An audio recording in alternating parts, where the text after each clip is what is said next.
সাদা পায়েসে দিলাম প্রথমে দুধের পরে এর মধ্যে দেব কাজু বাদাম, এরপর এর সঙ্গে দেব 1 চামচ গাওয়া ঘি। এবার এটা ফুটতে দেবো, একটু ফুটলে তারপর চালটা দেবো। এটা আমার 250 দুধ আছে, আর চালটা আমি গোবিন্দভোগ চাল নিয়েছি। চালটা নিয়েছি আমি 100 গ্রাম, ভালো করে ধুয়ে নিয়েছি। এবার চালটা, দুধটা গরম হয়ে গেছে, এর মধ্যে দিয়ে দেবো।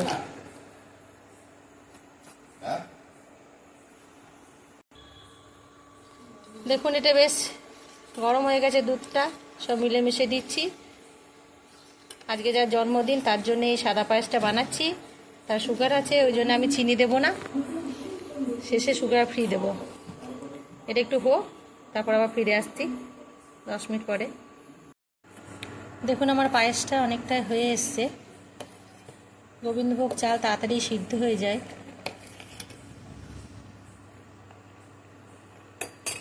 এই সময় আমি একটা তেজপাতা দিয়ে দিলাম।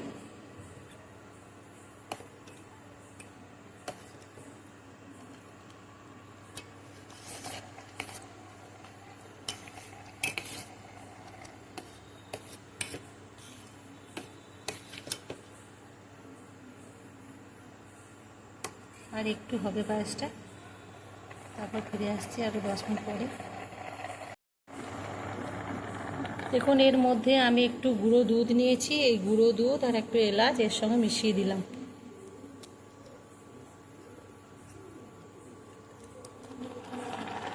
এবার এটাকে আমি কন্টিনিউ নেড়ে নেব।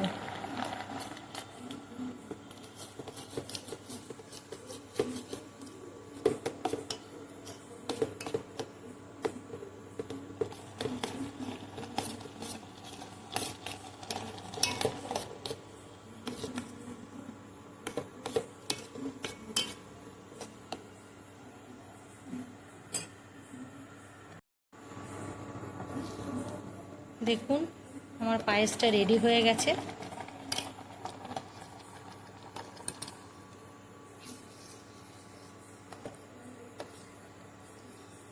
এবার যাদের সুগার নেই, চিনি দিয়ে খান, তারা এই যে চালটা সিদ্ধ হয়ে গেছে এই মুহূর্তে চিনি দিয়ে দেবেন, একটু গলতে দেবেন, তারপর পায়েসটা রেডি হয়ে যাবে। আর আমার মতো যাদের ধরুন বাড়িতে সুগার রুগী আছেন, সুগার আছে, সেই সব মানুষদের জন্য যদি পায়েস বানান, তাহলে যে যেমন খান, অনেকে শুধুই খান, অনেকে সুগার ফ্রি দিয়েও খান, সেভাবে খাবেন। আমার ভিডিওটা যদি ভালো লেগে থাকে লাইক, শেয়ার, সাবস্ক্রাইব করে দেবেন। আর সবাই ভালো থাকবেন, সুস্থ থাকবেন, ঠিক আছে?